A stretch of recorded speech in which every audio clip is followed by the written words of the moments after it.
আমি আপনাদের বলছি, যদি মমতা ব্যানার্জি স্ট্যাম্প পেপারে লিখে দিতে পারে যে এই যে এমপিগুলো নির্বাচিত হবে আর যে এমএলএগুলো আছে একটাও দল পরিবর্তন করবে না, এইটা স্ট্যাম্প পেপারে আমি লিখে দিচ্ছি, তাহলে নওশাদ সিদ্দিকী যে 8টা দিয়েছে আগামী দিনে যে প্রার্থী দেবে সব কটাই তুলে নেবে। তবে হ্যাঁ, শর্ত থাকবে, যদি একটা এমএলএ একটা এমপি দল পরিবর্তন করে মুখ্যমন্ত্রী সিট থেকে তাকেও পদত্যাগ করতে হবে। পারবে?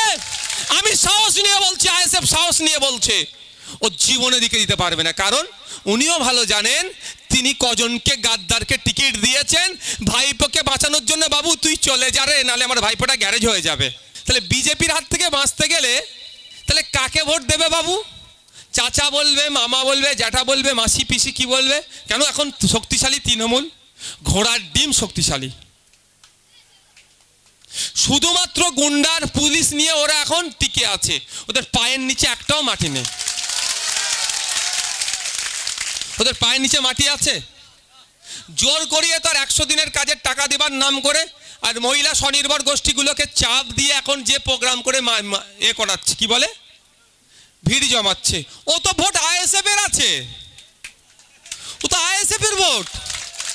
ও যখন চুপচাপ খামে ছাপ ওরা দেবে, কিন্তু কিছু মানুষকে ভুল বুঝিয়ে দিচ্ছে যে বিজেপিকে আটকানোর জন্য নাকি তৃণমূলকে লাগবে। তাই আপনাদের বলবো, আপনারা বুথে গিয়ে তাদের বলুন 6 থেকে 8 জন এমন আছে যারা একবার করে ঘুরে চলে এসছে বিজেপি থেকে তৃণমূলে। ওই ভোটটা দেওয়ার পরে ও বিজেপিতে লাভ মারবে না, এই দায়িত্ব মমতা ব্যানার্জি নিতে পারবে তো? আর নালে একটা লিখিত মমতা ব্যানার্জিকে স্ট্যাম্প পেপারে দিতে বলুন তো, দেবে?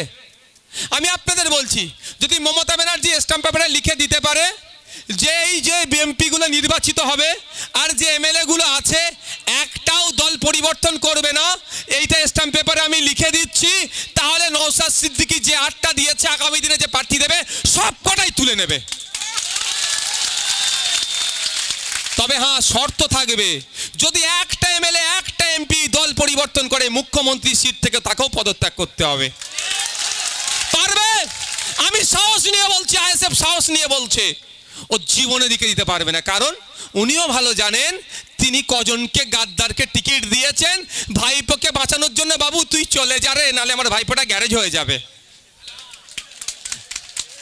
বুঝতে পারছেন না? তিনি যদি আর ভাইপোর কথা ভেবে যদি আমাদের এত ভাইপোকে ধ্বংসের দিকে ঠেলে দেয়, জাহান্নামের দিকে ঠেলে দেয়, তাহলে আমরা আমাদের ভাইপোর কথা ভাববো না? তো আমরা আমাদের ভাইপোর কথা ভাবলে আমাদেরকে একটু দায়িত্বশীল হয়ে উঠতে হবে। আমাদের বুথে গিয়ে আমাদের বুথের চাচা খালা জ্যাঠা মামা পিসি যারা আছে তারা তাদের ভাইপোর কথা যাতে ভাবে সেইগুলো কানে পৌঁছে দিতে হবে। কি বললাম বুঝতে পেরেছেন? তাহলে একাধিক এমপি সিটে কন্টেস্ট করছে যারা ভিতর থেকে বিজেপি হয়ে বসে আছে, সেই সিটগুলোতে আমাদের কি হবে, দিলে ভোটটা পচে যাবে। আরও কিছু সিট আছে সেন্ট্রাল এজেন্সি একবার করে মিস কল দিয়ে রেখে দিয়েছে। কেমন মিস কল? ইডি একবার করে ডেকেছে, সিবিআই একবার করে ডেকেছে, আইটি রেট হয়েছে, বুঝতে পারছে না? ইনকাম ট্যাক্সের ডাক পড়েছে, একবার করে মিস কল দিয়ে রেখেছে। ও ভোটে জেতার পরেই ডাক পড়বে, ফাইনাল কল পড়বে। বুঝতে পারছেন? গত রাত্রি একটা খবর দেখছিলাম, এই আপনার আপ দলের এক এমএলএ অতিশী কি নাম ওনার, ভদ্রমহিলা, ও সম্ভবত এডুকেশন মিনিস্টার হবে, কোনো একটা শিক্ষামন্ত্রী হবে, তিনার একটা খবর দেখছিলাম, বলেছে হয় তুমি আসো না হলে জেলে যাও।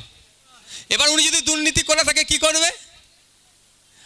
আপের ঝান্ডা ছেড়ে দিয়ে গেরুয়া ঝান্ডা পড়ে নেবে দুর্নীতি থেকে বাঁচার জন্য।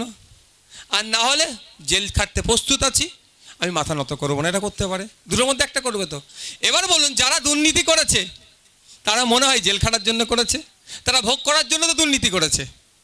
আমাদের রাজ্যে আপনাদের এখানে যারা আছেন সবার রেশনের ম্যাক্সিমাম দেখো রেশনের চালে আমাদের সংসার চলে। যারা আমাদের রেশনের চালকে চুরি করে নিয়েছে তারা আপনাকে কথা দিয়ে কথা রাখবে? তারা তো কথা দিয়েছিল 2021 সালের, তারা কথা দিয়েছিল 2016-তে, তারা কথা দিয়েছিল 2011-তে যে আমরা ক্ষমতায় আসলে তোমাদেরকে রাজার হালতে রাখবো। কিন্তু একটা কথাও রেখেছে? উল্টে আমাদের সাথে প্রজার আচরণ হচ্ছে। শাসক ভোটারদের আচরণ হয়নি, নাগরিক আর শাসকের আচরণ হয়নি, সরকার আর নাগরিকের আচরণ করা দরকার সেটা করেনি, ওরা রাজা, আমাদেরকে প্রজার মতো ব্যবহার করছে। তো যারা দুর্নীতি করেছে একবার করে মিস কল দিয়ে রেখেছে, ED, CBI, ED, income tax, IT, তাদেরকে যদি আমরা ভোট দিই তাহলে কি হবে ভাই? সব ভোটগুলো কোথায় যাবে? পচা যাবে, বিজেপিকেই দেওয়া হচ্ছে। আজকের দিনে এখানে দাঁড়িয়ে বলছি, আজকের ডেটে দাঁড়িয়ে বলছি, মমতা ব্যানার্জি, অভিষেক ব্যানার্জি তথা তৃণমূল কংগ্রেসকে ভোট দেওয়া মানেই কলমে বিজেপিকে সহযোগিতা করা। আপনারা ডিসাইড করুন, পাড়ার মানুষকে গিয়ে বলুন তোমরা কি করবে, তোমরা কি করবে বলো, যে কোনটা করবে? বিজেপি তৃণমূলকে হারাবে না তৃণমূলকে ভোট দিয়ে বিজেপিকে সুবিধা করে দেবে? তোমরা হাতে, এটা মানুষকে বলুন। আর কিছু সংখ্যক মানুষ আছে যারা তৃণমূলের অত্যাচারে বড় ফুলের দিকে ঝুঁকেছে।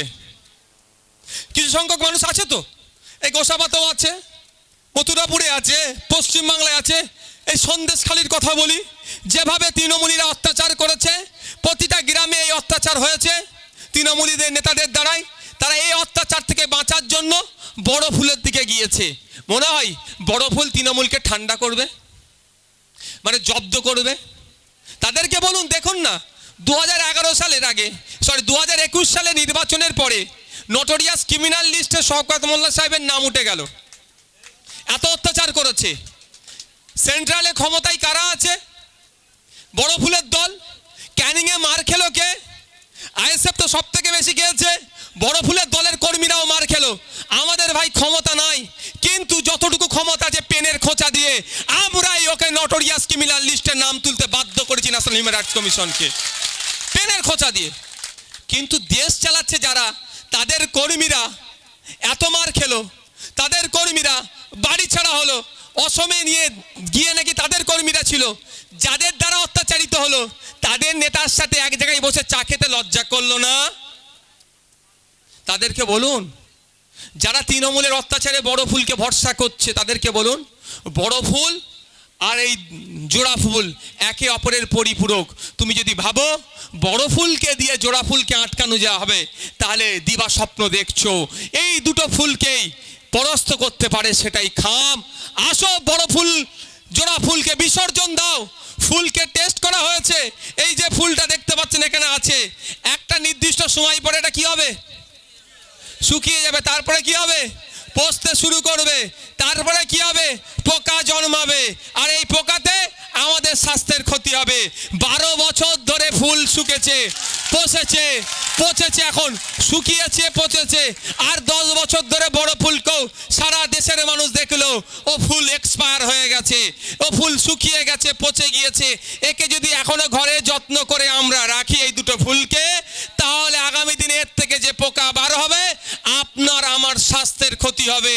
আমরা স্বাস্থ্য সচেতন মানুষ দুটো ফুলকে বা সার গাদায় ফেলে দিই, আর বাড়িতে সাজিয়ে রাখতে পারবো না। এটা বুথে গিয়ে মানুষকে বলুন,